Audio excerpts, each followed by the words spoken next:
खबर जम्मू कश्मीर से है, जहां कश्मीर के पहलगाम में मंगलवार को हुए आतंकी हमले में मारे गए लोगों के शव बुधवार को श्रीनगर लाए गए, जहां अधिकारी पुलिस नियंत्रण कक्ष में पुष्पांजलि अर्पित करेंगे। वहीं एक अधिकारी ने कहा कि हमें 26 शव मिले हैं, जिन्हें बुधवार की सुबह सरकारी मेडिकल कॉलेज श्रीनगर लाया गया। वहीं शवों को पुलिस नियंत्रण कक्ष ले जाया जाएगा। वहीं आपको बता दें कि हरियाणा के मुख्यमंत्री नायब सिंह सैनी ने गुरुग्राम में पहलगाम आतंकी हमले के पीड़ितों के लिए मौन रखा है। अगर आपको बता दें कि पटियाला ने पंजाब के स्वास्थ्य मंत्री बलबीर सिंह ने कहा कि ये असामाजिक तत्वों द्वारा की गई कायरता वाली हरकत है। वहीं मेरी संवेदनाएं पीड़ित परिवारों के साथ हैं। हम एक राष्ट्र के रूप में इस घटना का मुंहतोड़ जवाब देने के लिए दृढ़ हैं। पीड़ितों को न्याय दिलाया जाएगा। साथ ही आपको बता दें कि छत्तीसगढ़ के रायपुर में मुख्यमंत्री विष्णुदेव साय ने कहा कि मैं पहलगाम में हुए आतंकी हमले की निंदा करता हूं, मृतकों के प्रति अपनी संवेदना व्यक्त करता हूं। जब भी ऐसी कोई घटना हुई है, हमारे देश ने हमेशा मुंहतोड़ जवाब दिया है। प्रधानमंत्री नरेंद्र मोदी का सऊदी अरब दौरा बीच में छोड़कर एयरपोर्ट पर ही फ्री ब्रीडिंग करना स्थिति की गंभीरता को दर्शाता है। वहीं बदला लिया जाएगा।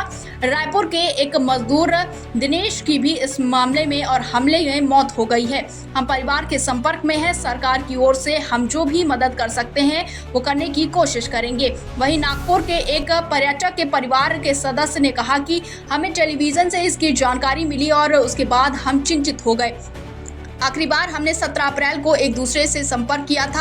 हम बहुत चिंतित हैं, लेकिन ये देखकर राहत मिली कि वो जीवित हैं। हम लगातार उनसे संपर्क करने की कोशिश कर रहे हैं। इस बीच प्रधानमंत्री नरेंद्र मोदी ने सऊदी अरब से दिल्ली पहुंचने के तुरंत बाद विदेश मंत्री डॉक्टर एस जयशंकर, अजीत डोभाल, विदेश सचिव विक्रम मिस्त्री और अन्य अधिकारियों के साथ एक संक्षिप्त बैठक की। वहीं अनंतनाग जिले के पहलगाम इलाके में पर्यटकों को निशाना बनाकर मंगलवार को हमला किया गया। इस बीच हमले के तुरंत बाद सुरक्षा बल और पुलिस ने जवान घटनास्थल पर पहुंच गए और साथ ही घटनास्थल पर एम्बुलेंस भी भेजी गई। आगे आपको बता दें कि नेशनल कॉन्फ्रेंस के नेता शेख बशीर अहमद ने हमले की निंदा करते हुए इसे जम्मू कश्मीर की अर्थव्यवस्था को बाधित करने की साजिश भी बताया है।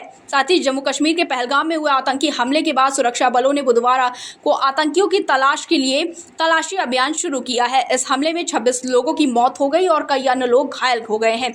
वहीं हमले के बाद से सुरक्षा बढ़ा दी गई है। इलाके में मिली तस्वीरों में आमतौर पर चहल पहल वाले इस पर्यटक क्षेत्र की सड़कें सुनसान दिखाई दे रही हैं। हमले के बाद कई संगठनों ने जम्मू बंद का आह्वान भी किया है।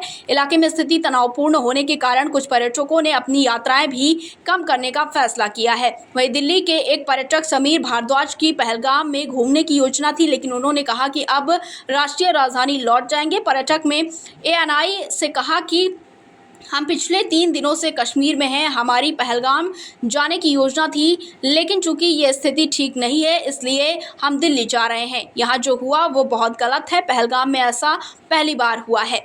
वहीं साथ ही पहलगाम में हुए आतंकी हमला पर नागपुर में एक पर्यटक के परिवार के सदस्य ने कहा कि मेरा छोटा भाई छुट्टियों में वहां गया था।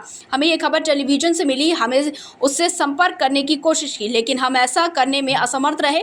हम उनसे लगातार संपर्क करने की कोशिश कर रहे हैं। Bureau report, India 24/7 live TV.